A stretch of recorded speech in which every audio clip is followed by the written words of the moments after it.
Youngsplains, the show where an old-timer explains old-timey things to young whippersnappers, and they, in turn, explain newfangled nonsense to him. And now, here's your host, Precious D.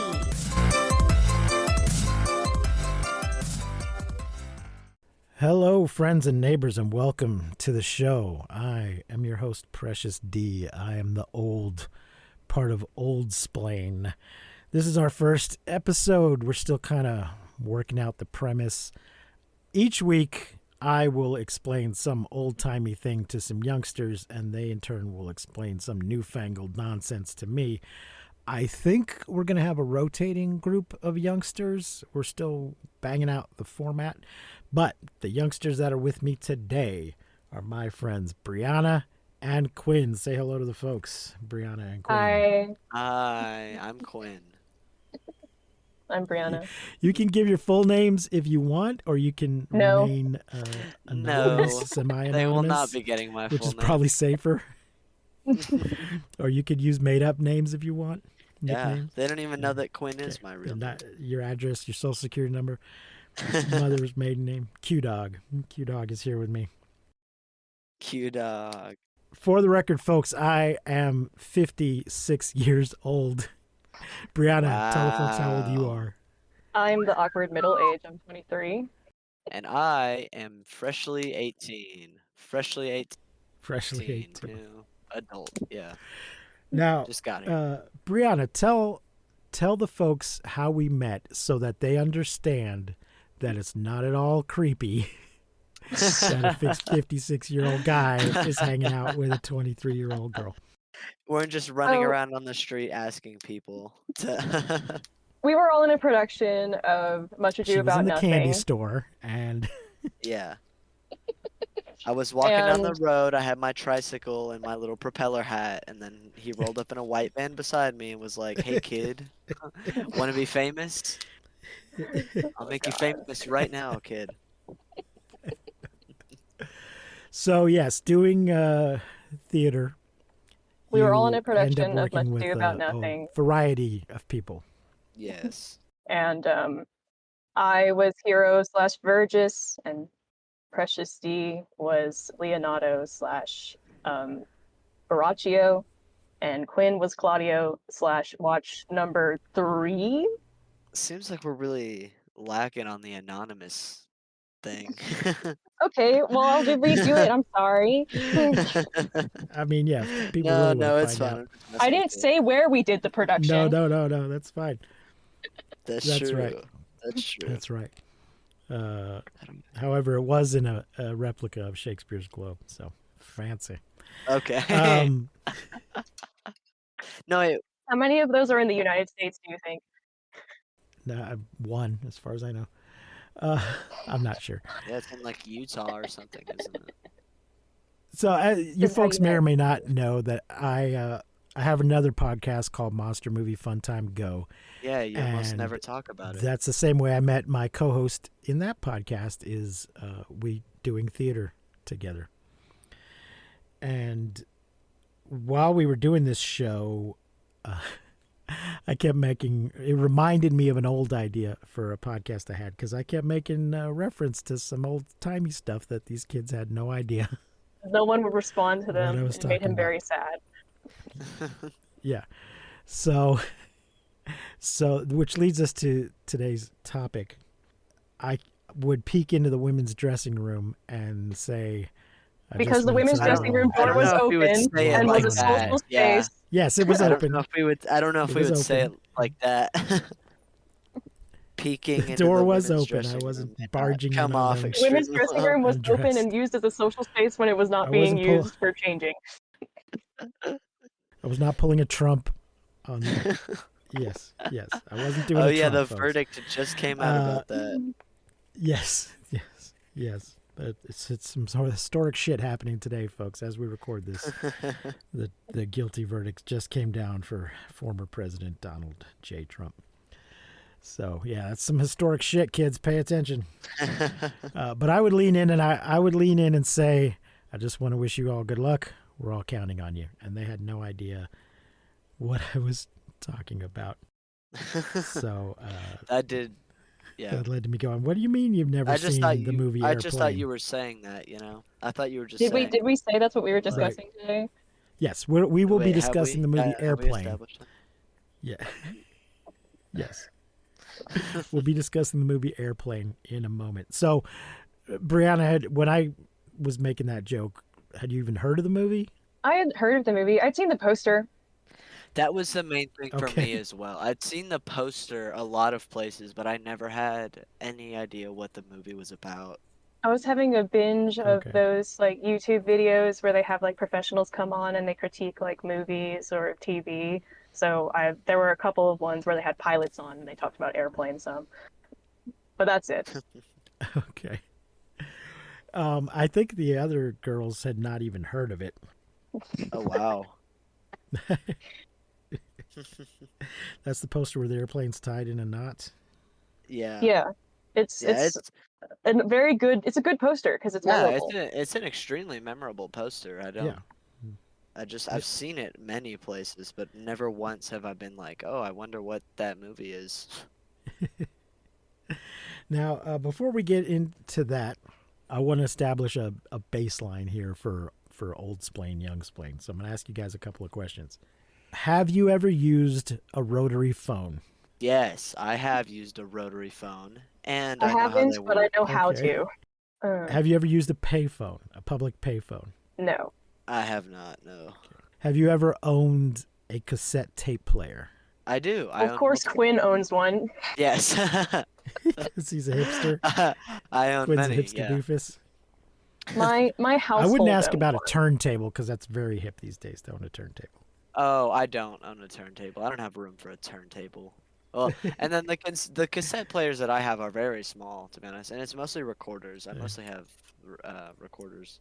We have a stereo system set up in one of my one of the rooms in my house, and it has a 6-disc CD player, and I believe there's also a cassette player on it, but Wow. I've never used it. So, Wow.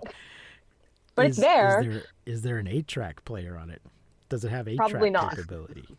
8-tracks sucked. We'll do a whole episode on 8-tracks one day. They sucked. Have you ever called time and temperature? What does that What do you mean by? Sorry. Okay, I guess that's a no.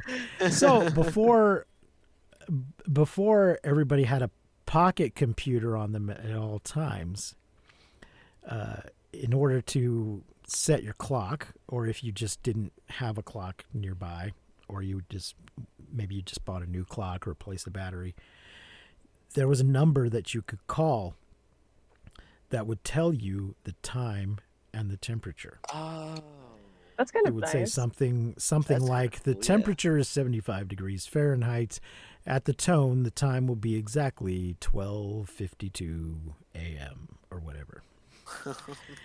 And then there'd be a little Wonder if beep. It's a strange time to be And I calling. think if you just stayed time on the temperature. yeah, I think if you stayed on the line, it would just continue telling you, updating Huh. you. I wonder if it was just. Did it you was just a ever? person, but- It's just a No, person it whose was some job- sort of a computer. Wow. It was some sort of a recording. Because you only need to record it once. And then you can just let it play on a loop. Oh yeah. Well, you'd have to update the temperature part, though. But it sounded like some kind of recording. Did you ever get up early on a Saturday morning to watch cartoons? Oh, of course. I don't know because the age I would have been doing that, my context for what early is, I did not tell time at that age. Like I didn't check regularly. I just woke up at the time I usually But woke you- up, whatever that was. But you got up to watch the cartoons on Saturday morning. Um, Saturday morning I cartoons think were so. were a thing. I mean, I have a lot of memory of like planning to watch cartoons at a certain time. Yeah, Like when Total Drama was airing. Okay. You watched Total Drama as a kid? That's crazy. Yes. My stuff was more like SpongeBob. Like, I mean, I can vividly remember being at my grandma's and waking up, and like the first thought in my brain when I wake up being like, oh, I have to get up now to go see what's playing on like Cartoon Network or whatever. Because I SpongeBob's watched. a I mean, Nickelodeon show. Well, see, if you had Okay. my my point is that there was a time when you had to get up on Saturday morning to watch cartoons because they were not on 24 hours a day. There was no Correct. dedicated network. Yeah. But it helps if for you these. own a VHS set of the first season of Pokemon. We had VHS of the second season of SpongeBob. So, what was your favorite cartoon as a child? Oh. SpongeBob, no question. I just really liked that show. How old are we considering child? But Serious question, because the type of cartoon I would have watched at 5 is different I'd from the time one I would have say watched around at anything before elementary. Yeah, 10. elementary Sorry, school. what? Elementary Before school, I Like guess. during elementary school? Yeah. Okay. I remember I liked Foster's Home for Imaginary Friends a lot, and I liked Phineas and Ferb. Okay. When I was in Sure. middle school, that's too late. Let me think. And when I was a really little kid on Nick Jr., my favorite show was Oswald, which was a very charming show about an octopus that had a weenie dog that was actually shaped like a hot dog. I mean, like weenie dogs are already shaped like hot dogs, but it was like she had like a bun and everything, and her name was Weenie, and she was precious. It was a very charming little show. Now, That's so you sweet. both inadvertently answered this next question, which has to do with VHS tapes. If you had ever owned Yeah, I a VHS, figured you would ask about that. Yeah. have When you? my sister and I Did you ever? Do you remember? Did you ever rent one from a store? No, I don't think we did. I think a we VHS tape just specifically, bought them. Yeah. I think we just had because VHSs and we would watch the ones we You're saying had. rentals existed, but you just bought them? No, I think like my grandma had some that she had had for years, and we would just watch okay. those. Because I I don't see. ever remember there being like new ones, you know? I think Okay. my family only ever rented DVDs. Yeah, I know we rented Okay. DVDs, but I don't So think we you're rented around. VHS. You're around when the store switched over to DVD, but before they disappeared. Oh yes. You Yeah, can still rent DVDs, but from a kiosk. You can get them from the Red Box, but that's about it. yeah. And we used to Yeah. rent Can't get them from Netflix Netflix. anymore.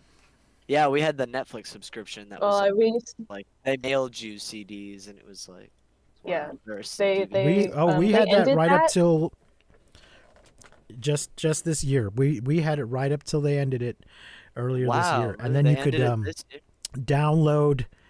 It was either this year or late last year, but it was within the past 12 months.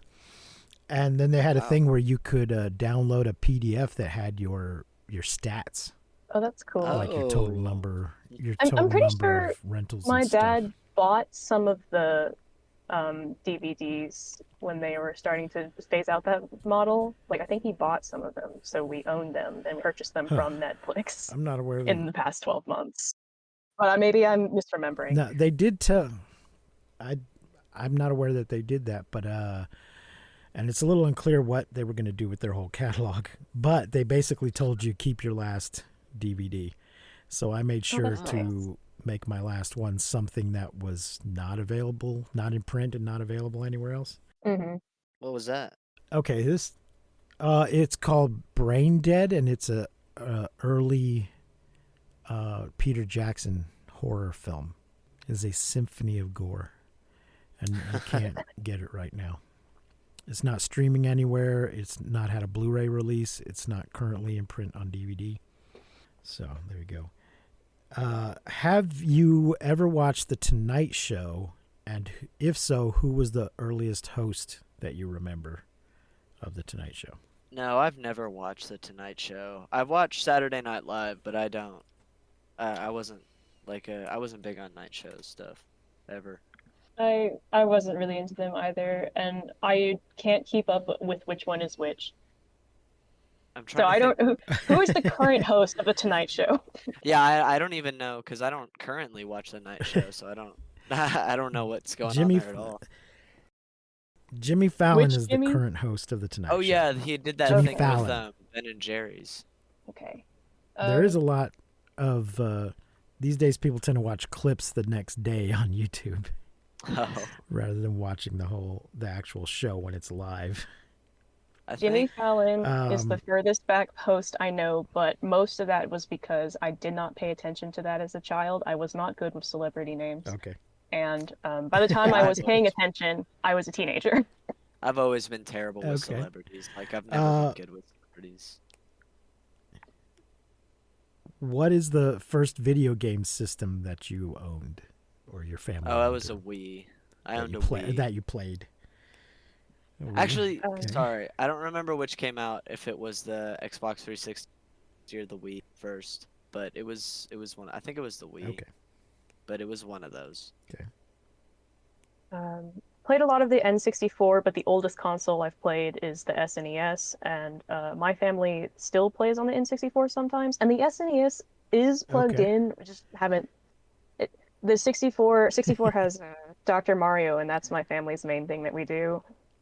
So Okay. And here's the last question. What is the first Star Wars movie you saw in a theater?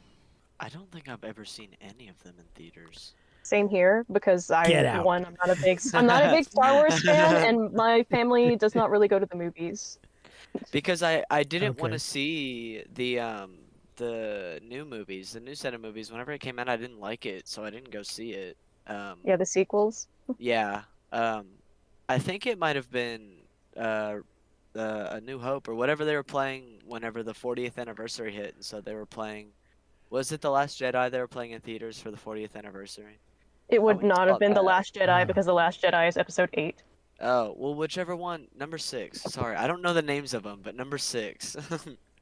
Return But of the Jedi, I so think. technically that would have been the first one I ever saw, but that seems like it's out of Against the context. spirit of the A question. reissue. Yeah.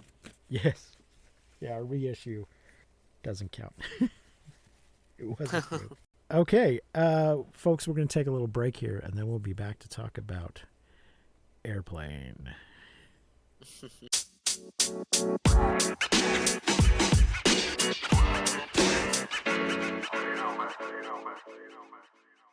And we're back. Brianna, Quinn, Airplane, thoughts? We've watched it now. Yeah. You've watched Yes, it we now, have. yes. We've watched it. Okay, I did like it. I did enjoy it. I will say I've seen a few comedies that were older that I I don't feel like they've landed super well for me. Like The Big Lebowski, a lot of people talk on up a lot. I didn't enjoy that one very much. But this one was really funny. I was laughing a good portion of it. I'll admit that I was going into it with not necessarily the most favorable view because I was kind of like, it's a comedy movie from the 80s, you say. And I mentioned that I was going to watch it for this podcast, and my dad went, you're not going to like some of those jokes. And I was like, thanks, Dad. And there was some stuff that I did not enjoy. Granted, I know some of that is because of like personal things I have, but also some of it is like a product of its time. But also some of it was definitely like I was clearly not the target audience for this shot. Yeah, I do think there was some racist stuff in there, but I was like, oh, what can you do? It was the 80s, you know? But everything else It, was fine. As long yeah, as it wasn't. Which I feel like for an 80s movie, it had What? surprisingly low levels amount of racism, if I'm being honest. Yeah, it's not. There's some race-based humor, Yeah, but yeah, that's I what I'm wouldn't say referring it's to. outright racist. Yeah, sorry, I And was using a bit and of herbicide there. it doesn't have like Porky's levels of sexism. I yeah. think It's Yeah. just a thing of like, there's one gratuitous pair of boobs, but that is not the focus of the movie. Oh my gosh, yes, I there is forgot that about that one. scene. Yes, I was writing about how much I was enjoying that scene, and then I was like, and then there's boobs. Great, I'm no longer enjoying the scene, and I'm sad. Just out of nowhere, they just hit you with the full frame shot on this poor woman. There was also another shot that was Yeah, specifically getting and I jiggle physics. I can't remember where, but it was a shot that I took notes about. Oh my gosh. I think there's an alternate cut for television where she has a shirt on, but there's still it's the basic joke that the plane is shaking and it's causing her breast to shake is still there. Wait, She has there was I shirt must on. have watched the cut that had her with a shirt on because she had a shirt on in the one. There's one where she doesn't have a shirt on. See, Well, I maybe I'm had misremembering. two different shots. Like the jiggle physics Uh-huh. one was a clothed one, and then the straight bare boobs shot was another shot. There were two separate shots. When was the bare boobs? I never saw bare But they both boobs. had to do with plane shaking. I I knew I should think have rewatched so. this before we. Let's see. Because there's the only one I remember is the one where it shows the jello on the plate shaking, and then it goes to Uh-huh. it cuts to this lady, Yes, and she had a shirt on.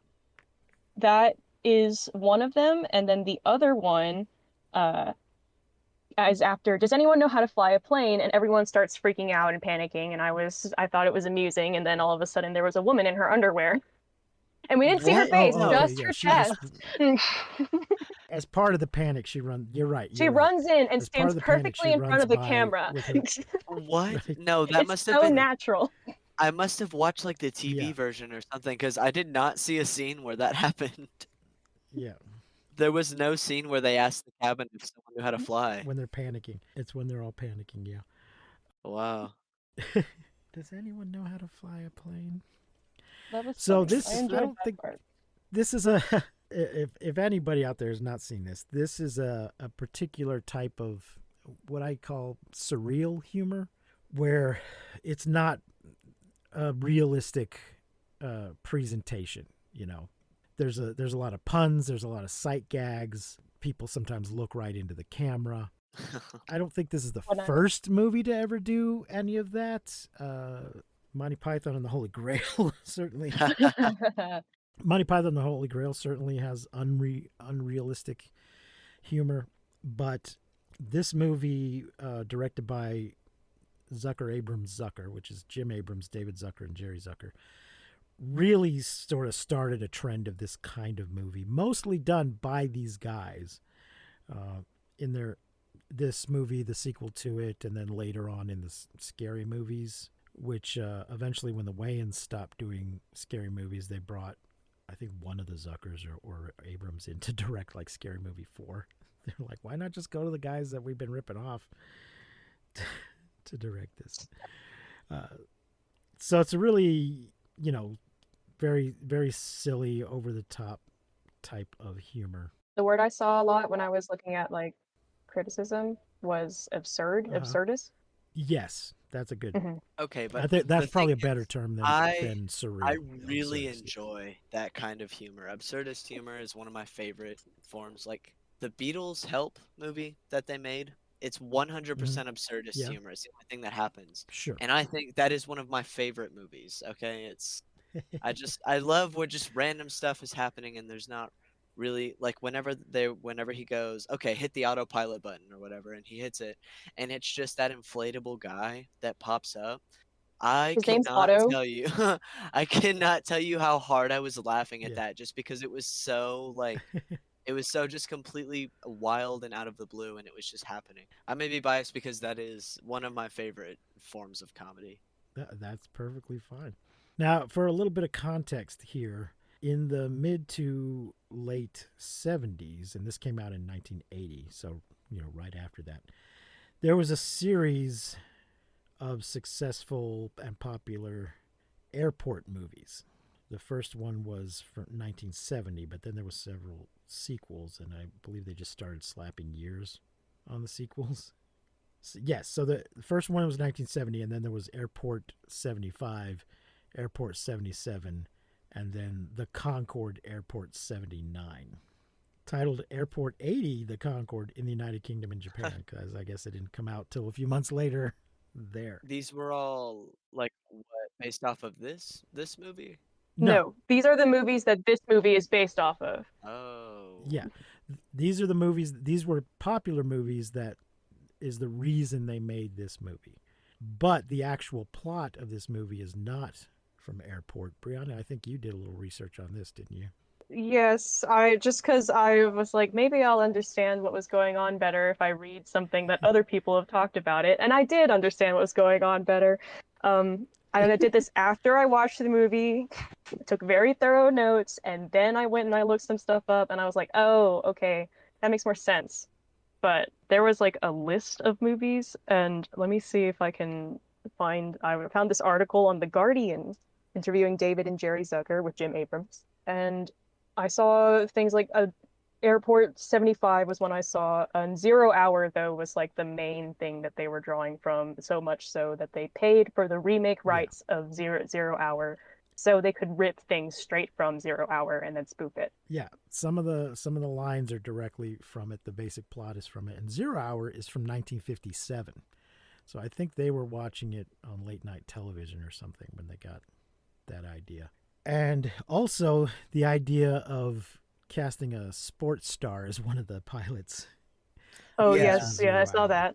Because Elroy Crazy Legs Hirsch was in Zero Hour, so that is why Kareem Abdul-Jabbar is in this movie. Crazy Legs was a football player, not a basketball player. Were you guys familiar with Kareem Abdul-Jabbar before you saw this? No, not in the least. But as soon as he said, "I know you from basketball," I was like, "Wow, that guy does look like he would play basketball." Yes. I had heard his name before. I'm not familiar. I don't follow sports enough to like be super familiar with it. But I think if you had asked me who he was, I would have been able to tell you he was a basketball player. Yeah. So I recognized his name. I was like, oh, okay, that must be the actual Kareem Abdul-Jabbar. And I was, and I'm like, this is the joke, is that it actually is him, but he's saying no, and yeah. Yeah. So some of that was a little lost on you, but you managed to figure it out. He's still around, and he's written some books. Still plays basketball. He doesn't play professionally, but he probably still plays. Sometimes you see him on the news as a commentator. I think his degree is in history, and he has written a few books. Some of them are fiction. He's written some books about Mycroft Holmes, Sherlock Holmes' older brother. Yeah, Mycroft Holmes. That's interesting. He's co-written 2 or 3 books about Mycroft. So he's quite a guy. That is an odd thing. Varied career, long and varied career. This is also the movie that turned Leslie Nielsen. Yeah. I think I have audiobooks. I might have a print one of the first one. Yeah. Because I was working at a bookstore when it came out. But this is also the movie that turned Leslie Nielsen from a serious actor into a comic actor, and he never looked back. And after this, he just mostly started making this kind of movie, like the what do you call it? Naked Gun movies. First, he was on a TV show called Police Squad, and then they spun that off into a series of 3 movies. See, that was the thing I had heard about going into this movie, was the Naked Gun stuff. Okay. I had been told about that by people when they heard I was going to watch Airplane, and they were like, "Yeah, it goes into this or whatever." Unfortunately, those movies co-star O.J. Simpson, He Rot in Hell, and another athlete making movies. That's what they do. Yeah, that's what they did in the 80s. Yeah, that's what they did for kicks, you know. Do they not still do that now? Don't they have like that 80 for Brady movie or something? I watched that movie. Yes. Yeah, 80 for Brady. Yeah, but that's about I watched it. You know. He's not just like, but he's just playing as like a side character, you know. All the wrestlers in film now. Nowadays, it's wrestlers that all the yeah. Oh my gosh. But wrestling's there's a lot of acting involved in wrestling. Well, yeah, anyway, and I feel like it's a double cross thing, because like a bunch of wrestlers are going into acting, but also like a bunch of other influencers are like going into wrestling. Like like Logan Paul or whatever. No, Logan Paul's doing boxing. There's a difference. Sorry. Former real estate mogul and convicted felon Donald J. Trump has done a stint in wrestling. So there you go. You never know who's gonna. Can you imagine? Can you imagine stepping out onto the ring and it was just Donald J. Trump right in front of you. That would be nuts, man. That would be crazy. Oh my. Like, I don't know who you're expecting to see when you go in for a wrestling match, but it's not him. Yeah. What were some of your favorite parts of the movie? Well, like I said, I did really like the Air Up guy. I loved the part when the guy hailed the taxi and he pulls up the car onto the curb and then he just hops out and never comes back. And we just keep getting cuts of this guy throughout the movie, just sitting And in the this end credits taxi. scene. Yeah, just like Yeah. still sitting in this taxi. I love that bit. Oh my gosh, or the part where that pilot is coming in. The pilot, I don't remember his name. They call him in to help the main character fly the plane down, and you have all these charity Yeah. people coming up to him, and he's just beating the Yes. hell out of all of them. Like I Right. love the whole deal with the charity people where everyone who sees Uh, him just hates him. Johnny Hinshaw was my favorite character. I loved him from Do you want oh. some coffee? And he says, no. Johnny, how about some coffee? And he says, no, thanks. Yes. And then he proceeded to Yeah, have excellent yeah. line delivery from there on. Oh my gosh, his character just every scene he was in would just get more insane. Like it was that absurdist thing. Whenever they were like to the tower, and he goes to the tower, Rapunzel. That was so like. I mean, if anything, I'm gonna quote from that movie. It's gonna be that for sure because. There's a Oh my sale god. at Penny's. Yeah. Oh I think yeah. the one I quote the most, I think, is, well, I can make a hat or a brooch or a pterodactyl. That makes sense. That's probably the most versatile one. That's true. Yes. Yeah. Johnny, what do you That's the make of thing. this? I was thinking about He's when I great. heard that quote. I was like, oh, when am I going to be able to use that? He sadly died of AIDS-related complications in 1986. So Oh, wow. his career was very short. It's hard to. He was in Airplane 2. Airplane 2, the sequel, is what it's called. Yeah. Is it? How is that one? It's good. If you enjoyed this one, you will enjoy that one. Absolutely. I Right. recommend it. He had a couple of small things after this, but obviously he was diagnosed in 84, died in 86. So who knows what kind of career he might have had if he had lived longer. But he's definitely a high point of this movie. A lot of the other actors were serious actors who did not fall into never doing serious shit again, like Lloyd Bridges and Peter Graves and Robert Stack. They all had serious careers and then continued to have serious careers after this. But I think those were all the right choice, to get guys who look serious and would play it straight. Mm-hmm. One Johnny was enough. You got Johnny just yucking it up, and then you got everybody else playing it straight, and that was the Yeah. the way to I will go. say another bit I really liked was the doctor, and they would ask, what did she say at some point? She went like, the hospital, what for? And he went like, oh, it's a building that The houses sick people. she's like, Oh, the like hospital. a What hospital. is What it? is it? Oh, it's Oh, a yeah. building Yeah. with patients, but that's not important right now. That's Yeah. not important right now. Gag is one of my favorite things. I know, yeah. Where they just completely missed the point of whatever question was being asked. I actually heard a newscaster do that joke live on the air once. Wow. His co-host said something like, I don't know if there was a closure at the airport or the hospital or something, but she said something to the effect of, the airport, what is it? He's like, well, it's a big place where all the airplanes land, but that's not important right now. So I was like, I can't. And he just, without missing a beat, he just laid down that joke and Yeah. it just kept going. I will say, if I can find a place to reference that, I absolutely will. Well, at some point you will get to use the Shirley joke. Yeah, That's a I very wanted to popular ask, one. was that from this movie or was that something they? It's from this movie.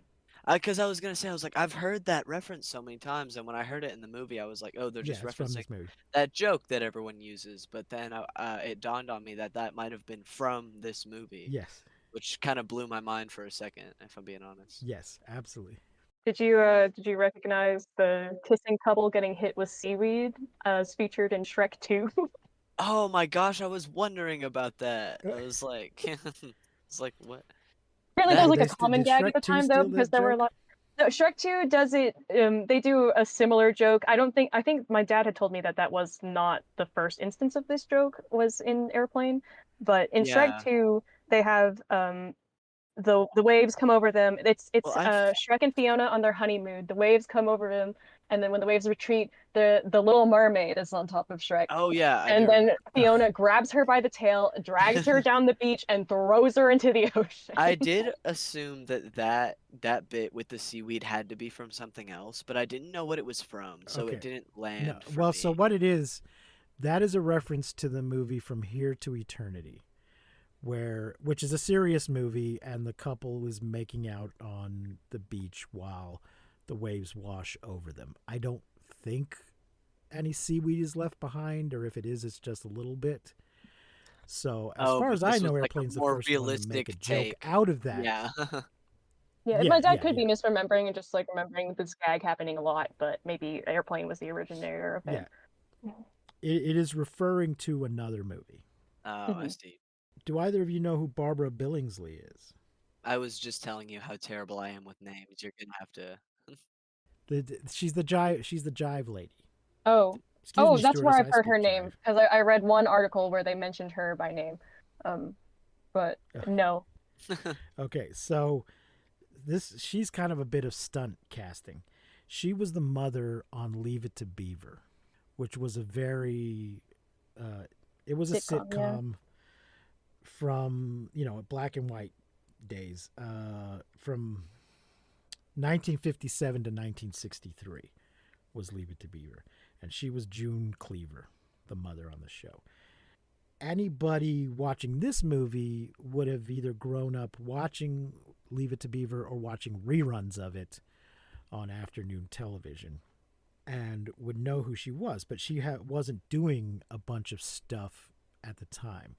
So the idea of getting, Mrs. Middle America suburban housewife to come in and speak jive, to get June Cleaver to speak jive, was part of the joke of not just that this lady was doing it, but who the specific actress was. It's a cameo. So, and yes, and I think she does a great job with it.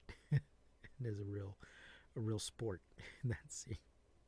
Brother, don't worry I had about read that the lines that the men were saying were not like written in the script because they came in and the directors are kind of like, we have this, and they were like, can we just do our own thing?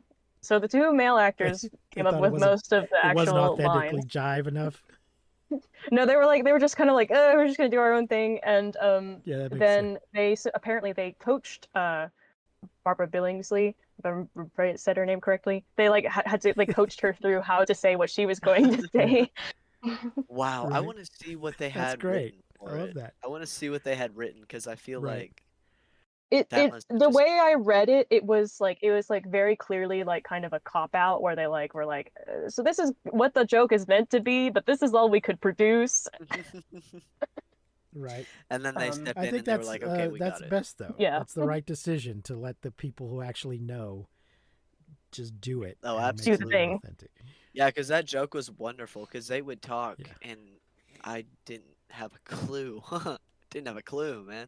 I mean, I could tell It was the main hilarious thing when was like not being able to hear what they were saying clearly. Like when I turned the subtitles on and then I could understand what they were saying, and I was Yeah. a little peeved at the translations because I was like, these aren't accurate translations.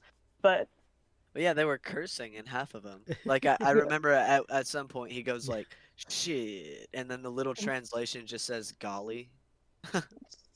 and I guess maybe Golly. that's part of the spoof is that it's meant to be a translation that specifically is like putting it into a specific kind of English. Yes, yeah. But Which I'm gonna be Yes. honest, I found that pretty funny. Yes, It golly. wasn't even just like layman terms. It was translating into like proper English almost, which I did find that funny. Right.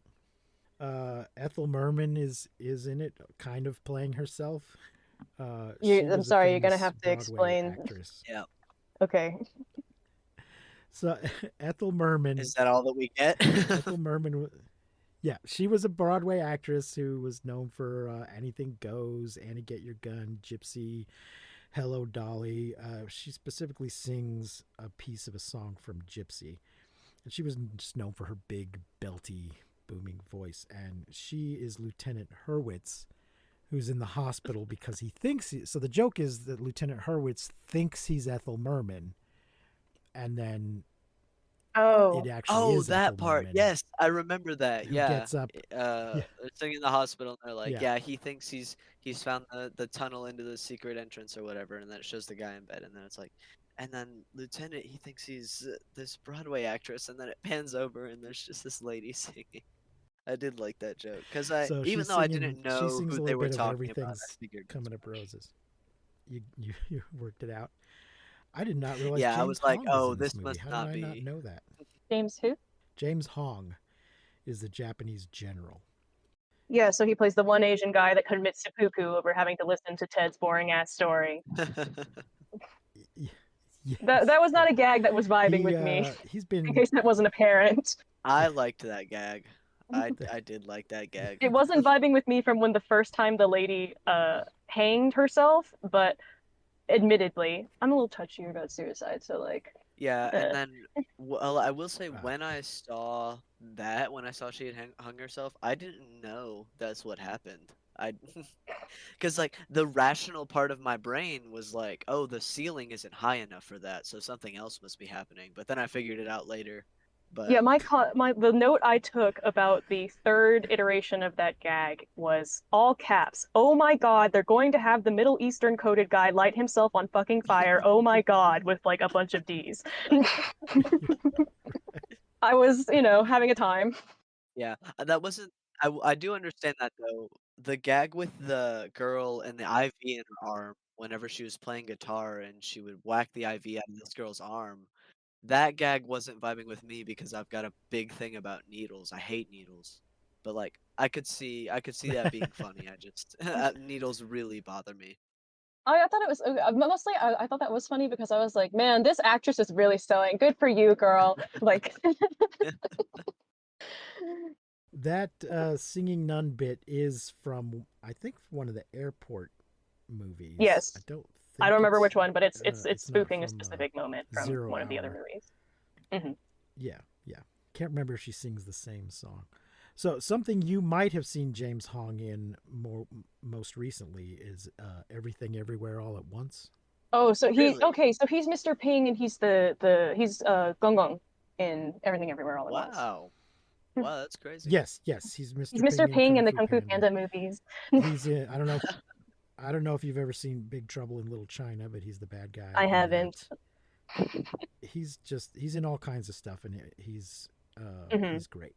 You should definitely see Big Trouble in Little China. So, any other thoughts, issues, favorite parts of Airplane? Let me see. I have lots of notes. Let me just Oh, I thought the Mayo Clinic joke Sure. I rolled my eyes at. But Oh, I the thought heart that was though, hilarious. the heart though, I was like, what the? I was like, okay, I like this a lot. Really, I didn't like the heart thing because like I've got like a blood thing. I'm like Okay, really that's fair. squeamish about like body stuff. So I thought the it was like, okay, pass me the ham, hold the mayo, or sorry, ham on 5, hold the mayo. I thought that was funny. I rolled my eyes Yeah. at that one too, but also that was like at the beginning of the movie, so I was like all cynicism going in. No, I think that was the joke that really broke the ice for me, and I was like, okay, I think this will go well. Here's my question. Was the original pilot supposed to be gay? Question mark. Because they do this you mean because of gag. the inappropriate questions? Yes. Yeah, the That. first question he asked that boy, And he's like, when "Have you they ever do seen the have you ever when they seen a do the grown man whacking naked?" material gag, he's got a magazine that specifically has the title Sperm, but I'm pretty sure there was still a naked woman on the cover. Yeah, So I sperm wasn't sure if that naked. was meant to be like code like so I was like, okay, maybe that's just they're like, oh look, wouldn't this be a funny thing to name a magazine? And it's not meant to be anything else. But then when all the questions started coming, I was like, oh, Ooh, yeah. I will say those questions Right. they made me flinch at first, It's but so then weird later on, because yes, it's sort of implied it's kind of I don't know if implied strong enough that he might be some kind of a pedophile. But he asks the questions just in such a straightforward manner. I Have you know. ever seen a grown in man front of other naked? Do you ever people. hang So around it's a so, gymnasium? yeah. You like movies about gladiators? Yeah. So, right. It's just so weird the way I mean, and the kid reacts to these things. The kid knows these are inappropriate questions. Mm-hmm. So I don't know. It's very. I mean, it always makes me laugh.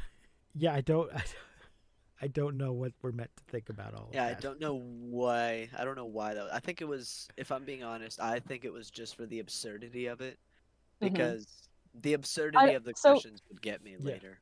I read 'Cause also it that in starts one of off the with just movies like, they're have you ever been in a spoofing. cockpit before? Yeah.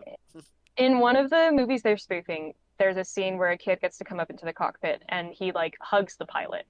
So I guess for the spoof, they're like, well, what if we just like Okay. really made Just this uncomfortable for everybody? Take that too far. Right. But I yeah. see. That could be it. That could be it. So one of my least favorite gags, because I'm here to talk shit, I guess. One of my least favorite gags was when Elaine had to reinflate the autopilot because I knew exactly where we were going with this, and it happened, and I was like, "Great, cool, I'm having so much fun right now." And then I will say, I did like the fact that both of them had after sex cigarettes afterwards, and I'm like, okay, that part is funny. I wish this gag hadn't happened at all, but that part, I'm glad it did happen. If it's gonna happen, I'm glad they put that part in there too, because I was like, that for me like elevated the joke. Right. It's not my favorite gag, although I do kind of find his smile amusing. Yeah. Yeah, no, that made it. I was not having fun with that. I will say one of my least favorite, not because I think it would have been a good joke, I think it was just poorly done, was the scene where the lady got sick and then those eggs kept coming out of her mouth. And I was like, that could have been really funny, but the way that the doctor was pulling them out, it was just very obvious sleight of hand, which just bothered me a little bit, Oh. how apparent it was. Well, yeah. I mean, it is a pretty standard magic trick. I do have a note about that scene, but it's kind of inappropriate. I don't know what the line is for this show. No, you go right ahead. This lady spitting a continuous stream of eggs out of her mouth is definitely some kind of fetish somewhere out there on the internet. Is my note. Is it? Oh, I am almost certain. That's. I feel like there's a name for that rule. It's rule something. What's the rule? Rule 42. Rule 34. Rule 34 is Yeah, that I think anything if it exists, 34. there's porn of it. That's the joke. I thought it was 42. Is it somebody's 34? into Am I it. just Somebody's 34 is the porn one. Oh. I know there are some other ones, but 34 for sure is the porn one. I just know there's no rule 6. Okay, so guys, on a scale of 1 to 5, what are you gonna rate Airplane from 19? Am I rating this based on what I think its objective quality is, or am I rating this based on my personal taste and experience with it? If they're you different have scores. 2 different ratings, go ahead and hit me with it. Go ahead and give me both. So I'm thinking for like considering its impact, cultural impact, and the prominence it had at the time, and how its effect that it had on comedy going forward. I recognize like this is a big pop culture thing, so I'll give it a 4. But for me personally, in my experience, like 3 to 3.5. All right, well, get ready for me, because I'll go ahead and give both of mine as well, but both of mine are actually the same score. Because I did really enjoy this movie. I'll give it a 5 just because that sense of humor was right up my alley. A lot of the puns they used when just like passively speaking too, I really enjoyed. And then for like objective quality, I will say it seemed like this movie had a like very high production value for like all of the props and like all of the physical stuff that went into it, all of their sets and everything. Like the plane coming through the window at the very beginning, that was a one-time joke, and they still did that whole bit there, and it looked very good for like at the time that it was produced and everything. Or that when the plane landed, and it looked good, the plane landing and everything that went into that. I really enjoyed the production value of it overall. I do think the comedy's at its strongest when they do the overly literal interpretations of things that people are saying, whether it's with a visual gag like the smoking ticket or the drinking problem, Oh, the or if smoking it's ticket. I forgot about the smoking ticket. I thought that was so funny. the first time it happened, I was like, okay. And then when they brought it back out and it was still smoking, I was like, okay, now this Yeah. is an excellent joke. Every time it was in his hands, it was just still spewing out smoke.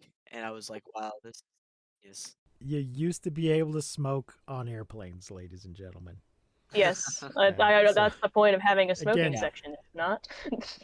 Again, if you haven't seen the movie, the lady at the counter asks it when he goes to buy the ticket. She says, "Smoking or non-smoking?" And he says, "Smoking." And she hands him the ticket itself. The is ticket A is ticket like that looks like dry spewing ice out dropped in smoke. water. Yeah, so much smoke coming off Yeah, his yeah. ticket every time he takes it out. And then what's funnier still is when he gets on the plane, there's a light that flashes that says like to fasten seatbelts, and then right above it there's a light that flashes on that says no smoking. And I was like, wow. No smoking, no screwing. No, that was later. That was a That bit was later. Okay. Well, they would turn it so at after the plane takes off. I think then they turn off the no smoking sign, and you can go ahead and line up. Yeah, Oh. that makes Yeah, sense. I believe that's how it used to work. Yeah. Mhm. So let me hit you with these numbers. Budget, 3.5 million. Box office, 171 million. God damn, what is that in today's dollars? Let me pull that up. Oh, I don't know what that would be adjusted for inflation. Was but this it's not 1980? Excellent too profit shabby. margin on that one. Was this 1980? This Yeah, movie? not. Yeah. Yep, 1980. Yes. Wow, 100. That's about $133 million today. Yeah. If Which you haven't number? watched Airplane, you can watch it on Paramount Plus. So the $3.5 million budget comes out to about a 133.2 million budget see. today, which Oh, honestly, That's a small movie. It's that's small budget for a that's not studio-produced yeah, that's movie. not crazy for a movie. But I mean, I could see it because I mean, there wasn't any like computer. Well, there must have been some, but like very little. There's no like CGI no. back then, and that's where most of movie budget goes now. When they shatter the glass, that's a form of animation. It was not computer done. Mhm. They Oh. animated that and laid it over top of. What did you say the profit was? Like a Dominic? composite. What was the box office to return? 171. 171.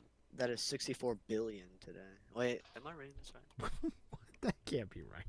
It took the wrong number. Hold on. Aren't you supposed to be like a STEM major or something? Well, what if I can't read, huh? Oh, okay, that's fair. Yeah, that's what I thought. It's just because it cut out one of my zeros. Hold on.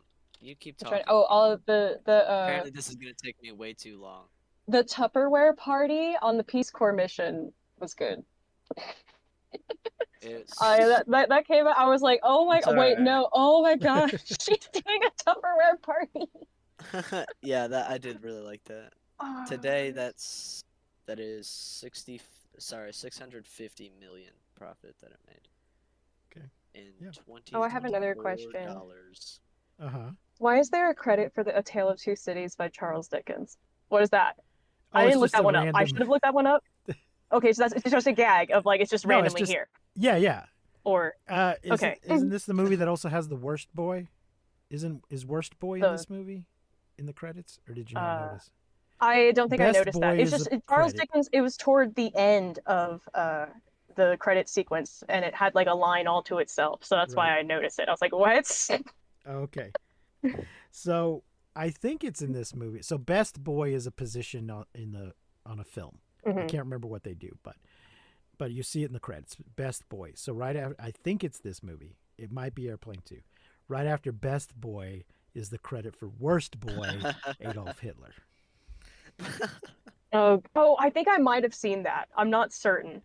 I can't remember. Okay. I don't think I think if I had seen it, I would have written it down. But I heard this before. Yeah, it's just a random gag credit. It doesn't To credit it's not Charles referring to Dickens anything for some specific. reason. Yeah. And I will confess, I didn't the name Otto for the autopilot didn't click for me, but it wasn't that like, oh, It's every time I heard them say his name, I heard them saying it Auto, and so it wasn't till the end credits when I was like, oh, apparently his name is Otto, and then I went, oh, that's the joke. That's the joke. The autopilot. Wow, Yes. that didn't. I'll That tell didn't you the click one for I me until you didn't. said The it one I just didn't get. For years I just thought it was just a weird.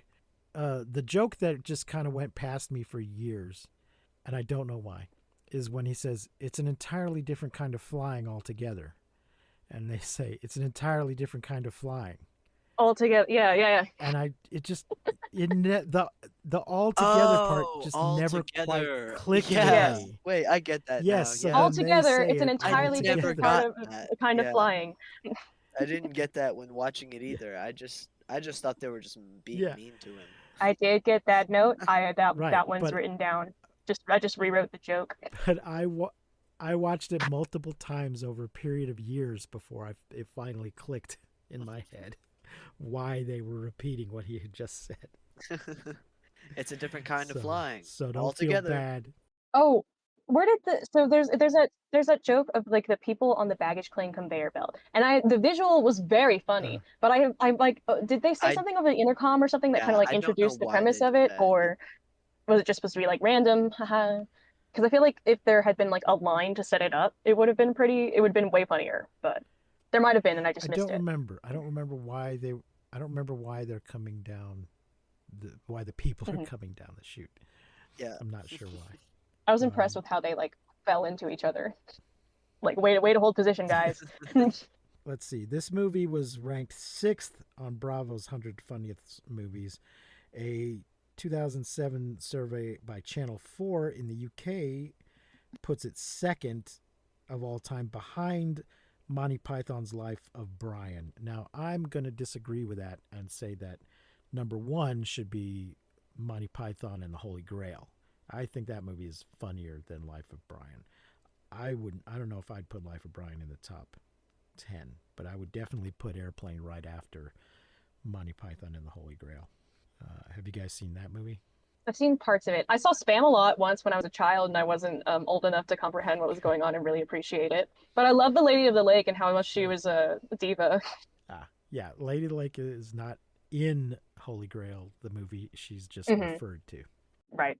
Now, folks, it's not my intention that this be a movie review show. That just happens to have been our first Oldsplains topic that came up organically as I interacted with these youngsters. So it's not necessarily going to be a movie or a TV show every week, but it will be on occasion, just so you know, going forward. Do you guys have a Youngsplains topic for me this week? So since I'm 5 years older than anyone else that I know is doing this podcast, or on the young side, I have a topic, but I worry that maybe it might just be a little too old for them. I will do my best. I'm ready to research it right now because the thing about My- me is just that I don't watch movies. Well, it's not a often. movie. My it doesn't have to be a movie. favorite, one of Any my sort of favorite cultural things phenomena that I might not be aware of. in the world is the infamous Harry Potter fan fiction, My Immortal.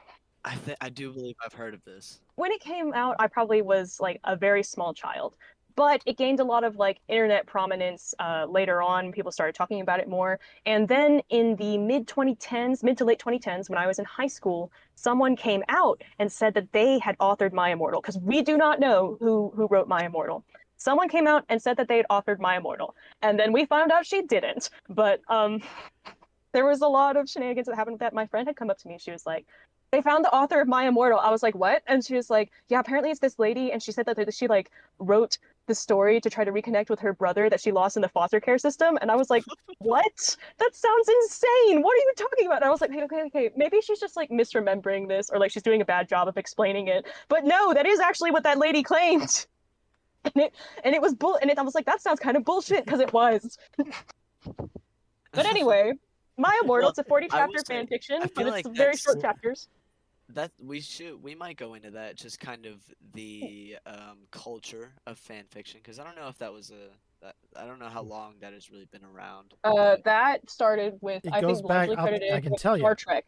Yes, that's what I was going to say. It began with Star Trek, and it's the reason we still have Star Trek. Star Trek was only 3 seasons, and then it went into syndication.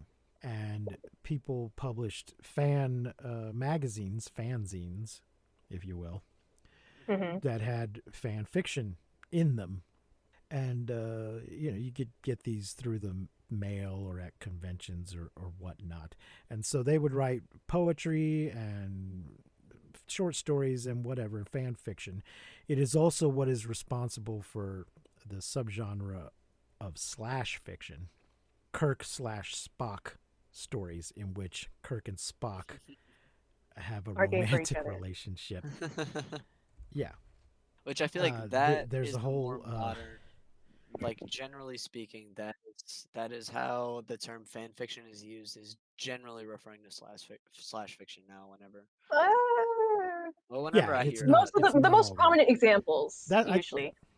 Absolutely, I never hear about normal, like people just writing. Well, there's 50 Shades of Grey, and there's Cassandra Clare's Mortal Instruments trilogy, which both started as fan fiction. What was Mortal Instruments fan fiction of? Okay, well, so Mortal Instruments Youngsplain to me what that is fan fiction of. From what I understand, I never consumed Mortal Instruments, but from what I understand, it's based off of, she used to be really big in the Harry Potter fan fiction community. So, like, she was like famous as a Harry Potter fan. She was like a big deal to the point where like there was one lady that faked like 56 identities just to get into the same social ranking as Cassandra Clare.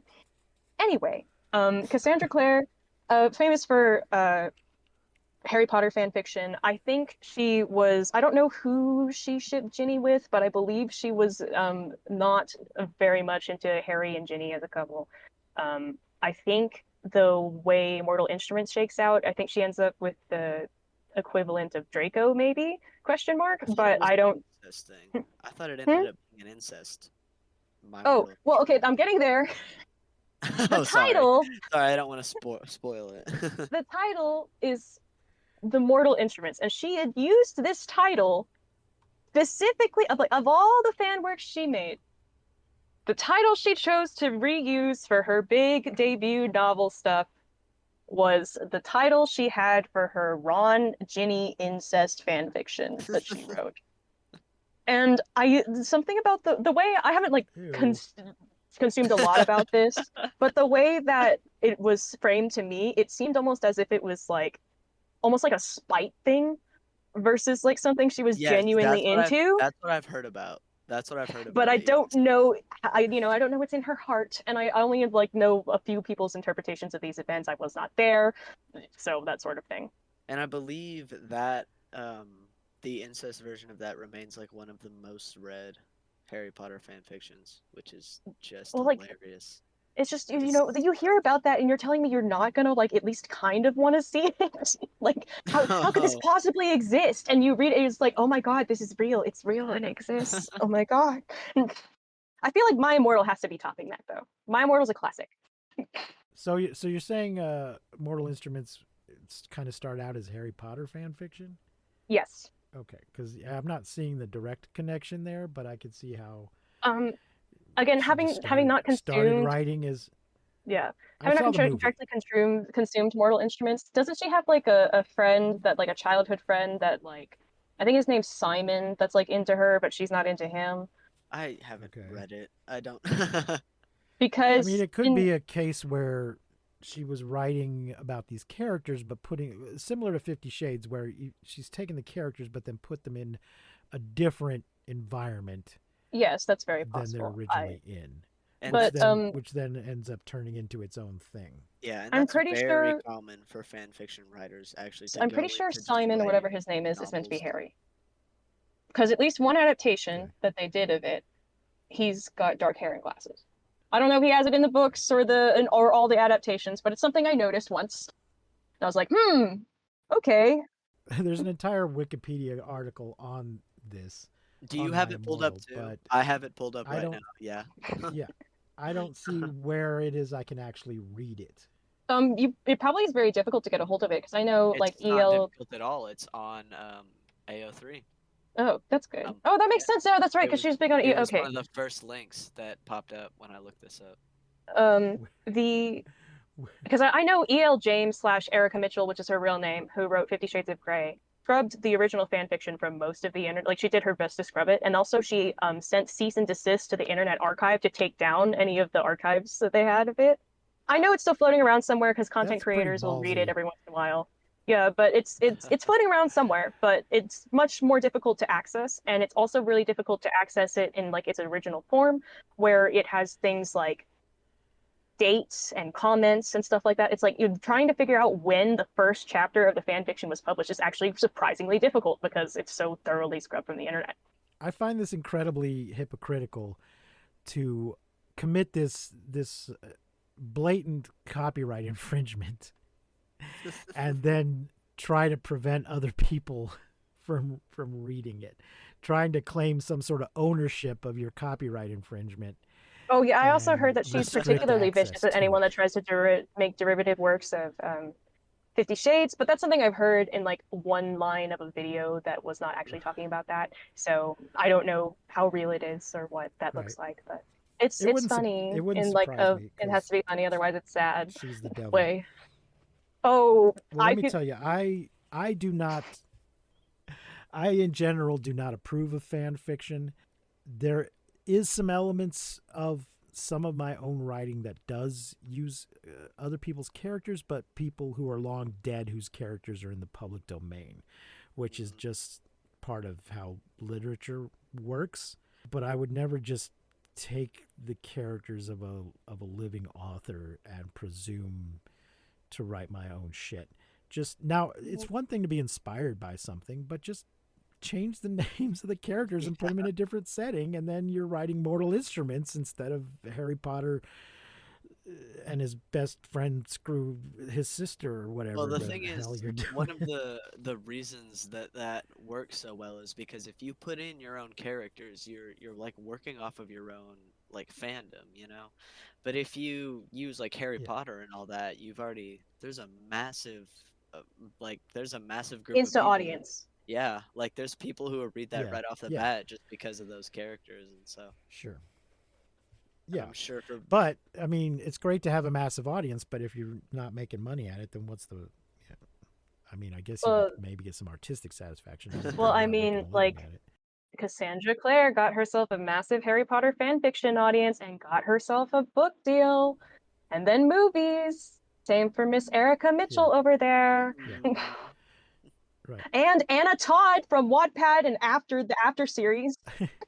I don't think that they should have. I'm Yeah, not necessarily saying that Jesus Christ. I wish that like I think that's a Yeah. great thing or whatever, but I am saying it is a pathway that clearly can and Right. has worked. The After series, though, as bad as it may be, I don't know, I haven't read it.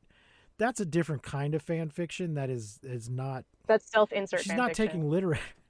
and it's real Right, people. but it's not literary characters. Yeah. She's based her characters on real people, but their actual personalities and behavior does not necessarily resemble the real people at all. Just I am maybe the physical fascinated description by the of fact them. that you that you have more moral objections to a fan fiction of fictional characters than you do have to fan fiction of real people. I am fascinated that- by this. This is not a that's take I I've ever heard suppose- before. I suppose when like, she first, yeah, I I've think when she always first heavily wrote it. objected Well, to first of fan all, fiction public about figures are real fair people. game. Public figures are fair game for one thing. But it's not a copyright infringement to say I want to bang Harry Styles. That you're not infringing on anybody's copyright to say I imagine banging Harry Styles. But I suppose when she first published it on the fan forum or whatever on Wattpad that she used those real names. I don't know. Yes, it's still there. I'm Yeah. pretty sure you can still go read it because It's certainly easy enough to just say I have a crush on Jennifer Connelly. This character's inspired by her, but I'm going to change her name to Molly Connolly or whatever, you know. That's all you got to do. But it's not like she's taken an actual. She's actually made up her own characters and just based them on the physical appearance of Harry Styles and whoever else. But I've done some writing of my own, and if I can ever get it published, I will come down hard on any fan fiction. I'm just saying that now. So cease and desist. I will be the first person writing. I have a just different to view on spite you. fan fiction. So. Just to spite you, I will be the first person writing about it. The thing is, you end up in a Star Trek situation, and yeah, if without fan fiction, we might not have any Star Trek today. But Paramount has put themselves in this position where they have looked the other way on fan-made films for decades, and then they started trying to clamp down on it, and it's led to some issues. Basically, they've in an aspirin situation where it could be argued that they failed to protect their own trademark and have allowed it to fall in the public domain by waiting too long to protect it.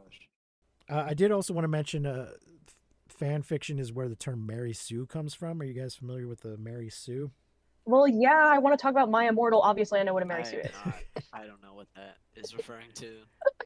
A Mary Sue, and sometimes people accuse real characters of being a Mary Sue, like Rey from Star Wars. What is a real character? Oh, yeah, okay, yeah. I'm saying somebody that's people not have a fan accused fiction. her of being Mary Sue. It's Right. often, yeah, it's used a lot for female characters. It's so weird how that keeps And then happening for people female characters in have claimed male-dominated that Luke fandoms. Skywalker's a Mary Sue, and well, I think Larry Stu is the male equivalent. No, I've heard Gary Stu. Gary Gary Stu was Stu. the one I heard for the Master. So What is Mary Sue refers to a piece of a fan fiction.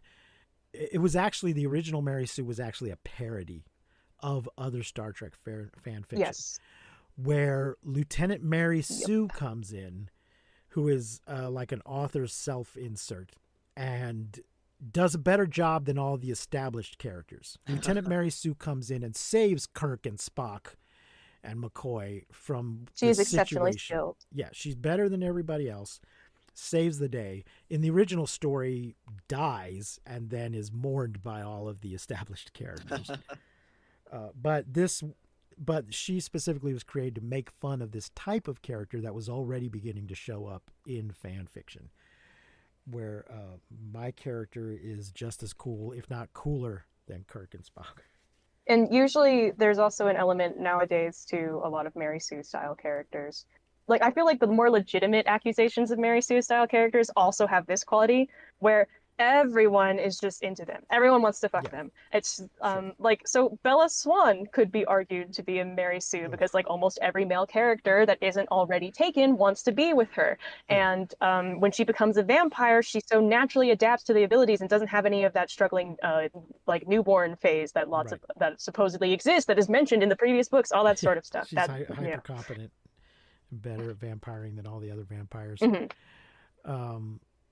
She's also a blank slate for the reader to lay themselves over top of. She's a self-insert. She's and she does a good job of doing that. So here we are. Now we're talking about Twilight. God damn it. I'm going to put an end to this now. It all comes back to one thing. All right. So I found it My Immortal chapters 1 through 11. So for next time, I will read a little bit of this and give my thoughts and feelings on it. Okay, here's my thing. You should read further. You should at least read to where it gets hacked. The girl's account gets hacked. It got hacked? The character? And someone else publishes the chapter. I have not heard about that. No, the author. The author's account gets hacked. And then someone else posts a chapter saying, haha, I hacked into this chick's account, and then they post a chapter that is like parodying the rest of it. Wait. Oh my gosh, I've never heard about this before. Okay, you might have to send me a link to that one. So you're saying that's after, just the first thing that pops up after the Wikipedia article is chapters 1 through 11 on the My Immortal wiki. Yeah, there's like 40-ish So chapters. So, and I don't know which chapter is when the hacker shows up, but it's not 1 through 11. But you think I have most of the first archived? paragraph memorized. Just Right, sense so of yeah, pride for me. I can click to the next. Yes, it is for wherever sure this somewhere is. on the internet. This is myimmortal.fandom.com/wiki. My Immortal chapters. Yeah, there are multiple copies of it that exist out there on the internet. I'm pretty sure someone's reposted it to fanfiction.net. Someone's reposted it to Wattpad. So well, I think I'm looking at the there. one on Wattpad, and I think that it may have been a bit rewritten by the looks of it. But the Fanfic.net one looks fun. Okay. I think I still have a link to a Wattpad one Oh, that yeah. I can send if someone needs it, but I'll find links for my Okay. Immortal. Yeah, if you can find that part of it. To be clear, I don't like consume this and think it's like a brilliant piece of literature. I just think it has a lot of pop culture significance. Okay. So for next time, now folks, I already have, as I mentioned, another podcast that comes out every week. So I don't think this one, at least to start with, is going to come out every week. It'll probably be monthly to begin with. Of course, if it takes off, we'll see if we can make it go more often than that. For next time, I just want to ask you, have either of you ever heard of the Micronauts? I do not think so. No. I'm sure I've heard the title before, but I know absolutely you say that, and I'm like, I assume that's a Sounds sci-fi vague. thing, but I don't know if it's a movie, a book, a TV series. There is actually a series of novels with that title, but that's not what I'm referring to. But I will probably address that as well when we cover the Micronauts next time. It is was a line of toys that was also turned into a comic book. Yeah, I said Sadly, it when has I looked not it up, been the turned into a first thing movie. was the comics. Was the thing that popped up. Well, that is just recent. They have just recently been reprinted in a large omnibus, the first volume of what will be 3 volumes of reprints. The reason it hasn't been reprinted before now is a licensing issue because Marvel Comics did not own them outright. Oh, I see. Yeah, look, I will Oldsplain Micronauts to you next time. And if you feel like looking into it a little bit before then to get some context, you can probably find a few things on YouTube of the toys and stuff. Yeah. So we will talk about the Micronauts next time. All right. I think that's going to wrap it up. We've been going on for quite a bit now, folks. Yeah. So thanks for joining us. We do not currently have a website. We don't have a Patreon for this yet. There is one for the other show. This is a pilot. Yeah, it's a pilot. For now, go to mmftg.com to contact me if you have any suggested topics, or just want to say hi or give us any feedback. That would be good to get suggested topics from the audience. Much appreciated. So thanks for joining us here, folks. Brianna and Quinn, thank you for joining me. I've been your host, Precious D. We won't see you, but you will hear us next time on Oldsplain, Youngsplain. You've been listening to Oldsplain, Youngsplain with Precious D. If you enjoyed the show, please rate and review us on your podcasting platform of choice.